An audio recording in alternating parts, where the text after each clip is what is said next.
انسانوں کے 3 گروہ ہیں جن کا تذکرہ اللہ کا الحاکمین نے قرآن مجید میں کیا ہے۔ پہلا وہ لوگ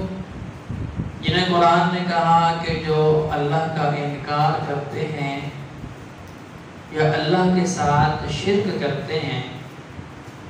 فرمایا ہمیشہ ہمیش وہ جہنم میں رہیں گے۔ دوسرا گروہ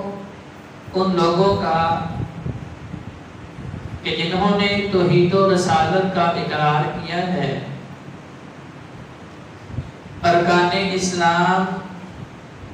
انہیں سمجھا اور دل و جان سے تسلیم کیا ہے، ایمان کی 6 شرائط ان کے اوپر صحیح معنوں میں ایمان رکھا ہے، اور زبان سے اقرار کرنے کے بعد دل سے تصدیق کی اور اپنے پورے بدن سے اس اسلام اور ایمان کے تقاضوں کو پورا کیا، تو اللہ کا الحاکمین نے فرمایا کہ وہ مخلصین ہیں جو خالصتاً لوجہ اللہ، اللہ کی رضا کے لیے اسلام اور ایمان کے اوپر کھڑے ہیں، جنہیں اللہ نے کہا کہ یہ میرے مقرب بھی ہیں، یہ بہترین بھی ہیں، اور یہ کامیاب و کامران ہونے والے بھی ہیں۔ اور تیسرا گروہ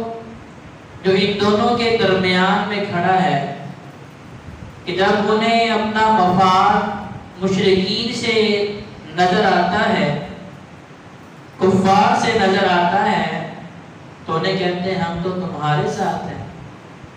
اور جب انہیں فائدہ اہل ایمان سے نظر آتا ہے، انہیں نظر آتا ہے کہ اب یہ دنیاوی فوائد مجھے مسلمانوں اور مومنوں سے حاصل ہو سکتے ہیں، تو اس وقت کہتے ہیں ہم تو تمہارے ساتھ ہیں۔ تو قرآن مجید میں اللہ کا الحاکمین نے ایسے گروہ کو منافقین کہا ہے۔ سورہ نساء آیت نمبر 145 اور 146 میں اس بات کی وضاحت اللہ نے کر دی، ان المنافقین فی الدرک الاسفل من النار، کہ جو منافقین ہیں، جو دوہری ذہنیت رکھنے والے ہیں، جو کفار اور مشرکین کو بھی خوش کرتے ہیں اور مسلمان اور مومنین کو بھی خوش کرتے ہیں، انہیں کہتے ہیں تمہارے ساتھ ہیں، انہیں کہتے ہیں تمہارے ساتھ ہیں۔ فرمایا جہنم کے سب سے نچلے گڑھے میں یہ منافقین ہوں گے۔ وَلَن تَجِدَ لَهُمْ نَصِيرًا، اور فرمایا کہ ان کا کوئی بھی مددگار نہیں ہوگا۔ دنیا میں یہ منافقین سمجھ رہے ہیں کہ یہ کفار اور مشرکین ہمارے مددگار ہیں، کیونکہ ان کے وفادار ان کے ساتھ وابستہ ہیں، انہیں بھی خوش کرتے ہیں، ان کی مجالس میں بھی بیٹھتے ہیں، تو ان کے ذہن کے اندر، ان کی سوچوں کے اندر یہ ابہام موجود ہے کہ کوئی مشکل آئے گی تو یہ ہماری نصرت کریں گے۔ اسی طرح مسلمانوں اور مومنوں کو بھی دھوکہ دیتے ہیں کہ ہم تو تمہارے ساتھ ہیں، اور ان کے بارے میں بھی ان کے ذہنوں کے اندر یہ شک شبہ موجود ہے کہ جب ہمارے اوپر کڑا وقت آئے گا، کوئی مشکل گھڑی آئے گی تو یہ ہماری مدد کریں گے۔ تو اللہ اکرم الحاکمین نے مختصر سے الفاظ کے اندر ایک چھوٹی سی آیت میں اللہ نے کیا فرما دیا، وَلَن تَجِدَ لَهُمْ نَصِيرًا۔ پہلا فرمایا کہ منافقین جہنم کے سب سے نچلے گڑھے میں، سب سے نیچے جہنم کا ایندھن بنیں گے، اور فرمایا پھر قیامت کے دن ان کا کوئی مددگار بھی نہیں ہوگا، کیونکہ نہ تو یہ پورے کافر تھے، نہ پورے مشرک تھے،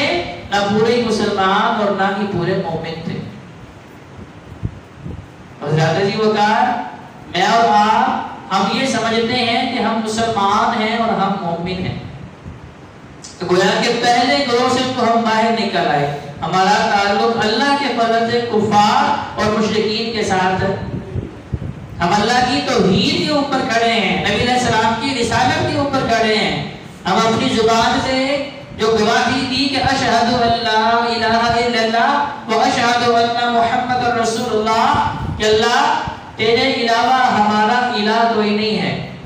اللہ تیرے علاوہ ہمارا رب بھی کوئی نہیں ہے، اللہ تیرے علاوہ ہمارا مشکل کشا اور حاجت روا بھی کوئی نہیں ہے، اللہ تیرے علاوہ ہمیں شفا دینے والا بھی کوئی نہیں ہے، اللہ تیرے علاوہ ہمیں رزق دینے والا بھی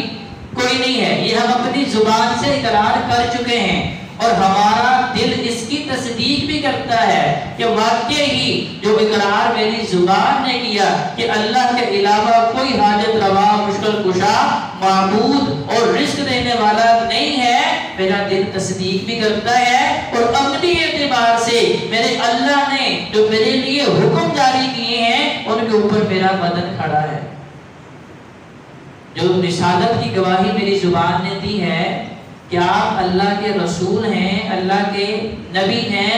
آخری نبی ہیں، اللہ کی طرف سے انسانوں میں سے بندوں میں سے ہی بہترین انسان، لوگوں کے لیے قائد اور رہنما ہیں، لہذا یہ اقرار میری زبان نے کیا۔ اب اس اقرار کا مطلب کیا ہے کہ نبی علیہ السلام کی جہاں پہ بات آ جائے گی وہاں پہ میں نے کسی کی بھی بات کو ماننا، یہ اقرار میں نے اور آپ نے کیا ہے بحیثیت مسلمان اور بحیثیت مومن۔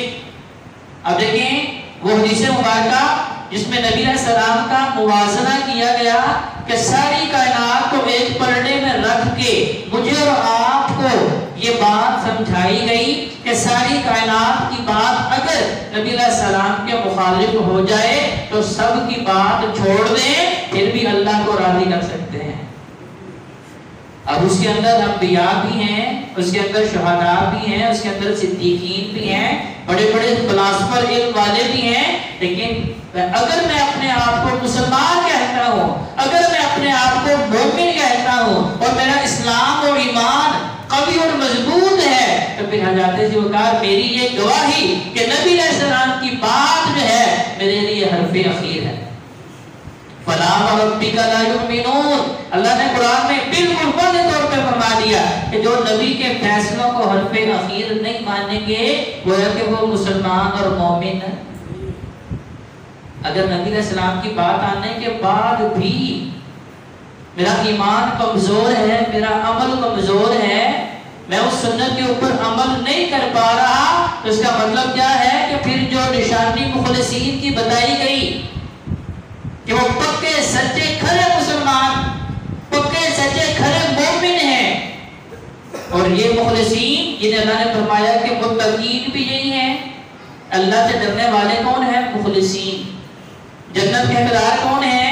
مخلصین۔ رب کے مقرب کون ہیں؟ مخلصین۔ اللہ کی خوشنودی حاصل کرنے والے کون ہیں؟ مخلصین۔ گویا کہ تمام چیزوں کا لب لباب کیا ہے کہ میری تمام تر عبادات کے اندر اگر اخلاص موجود ہے تو پھر میرا اسلام بھی اور پھر میرا ایمان بھی برقرار ہے۔ اگر اخلاص نہیں ہے تو پھر اس کا مطلب کیا ہے کہ مجھے اپنے گریبان میں جھانک کے دیکھنا ہے کہ یہ جو دوسرا گروپ جو منافقین کا ہے کہ جو کفار و مشرکین کو بھی خوش کر رہے ہیں اور اہل ایمان اور اہل اسلام کو بھی خوش کر رہے ہیں، کہیں میرا شمار ہونے کے اندر تو نہیں ہے۔ یہ ہم میں سے ہر بندے نے اپنا اپنا تجزیہ کرنا ہے، اپنے گریبان میں جھانک کے دیکھنا ہے کہ جب میرے سامنے اللہ کا فرمان آ جاتا ہے، نبی علیہ السلام کا فرمان آ جاتا ہے تو میرا دل جو ہے اس کے اوپر عمل کرنے سے مجھے روکتا تو نہیں۔ اگر دل کی تصدیق پوری ہے، اگر دل کے اندر جو ہے ایمان اسلام کھڑا ہے، سچا ہے، مضبوط ہے، پھر کیا وجہ ہے کہ میں عمل نہ کروں؟ اس کا مطلب کیا ہے کہ میرا اسلام اور ایمان ابھی مکمل نہیں ہے۔ سورہ نساء آیت نمبر 145 فرما دیا یہ جو عمل کے کمزور ہیں، اسلام اور ایمان کے کمزور ہیں، وہ ہے کہ یہ مخلص نہیں ہے تو پھر یہ منافقین ہیں، جہنم کا سب سے نچلا گڑھا ان کا ٹھکانہ ہے، اور فرمایا قیامت کے دن ان کا کوئی بھی مددگار نہیں ہے۔